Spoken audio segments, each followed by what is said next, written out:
Xo'p, opa mana 100 ming dollar olsangiz 1 yilga 7900 dollar qo'shib berasiz, 2 yilga 15800 dollar qo'shib berasiz, 3 yilga 23700 dollar qo'shib berasiz, 4 yilga 31600, 5 yilga 39500 dollar qo'shib berasiz. Bu qoldiq summaga 7-9% dan. Mana 100 mingga 1 yilga 7900 dollar qo'shib qaytarasiz. Necha yilga qilib berasiz sizga? 3 yilga qilib bersangiz bo'ladi.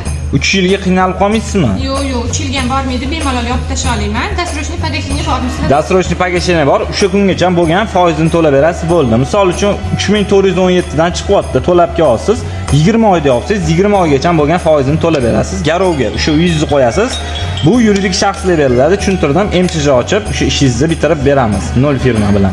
Xo'p, o'rtoqlar, agar sizlarga 30 ming dollardan 200 ming dollargacha naqd ko'rinishda pul kerak bo'lsa, bemalol chiqaramiz. 7-9% qoldiq summaga kredit tarixiga toza bo'lish kerak, o'rtoqlar. Garovga, Toshkent shahar, Toshkentning ayrim joylari joylashgan uy-joy, noturar joylarni qo'yib, bemalol olsanglar bo'ladi, o'rtoqlar. Nomer qoldiraman, yanada to'liqroq ma'lumot olish uchun bemalol ko'rasizlar.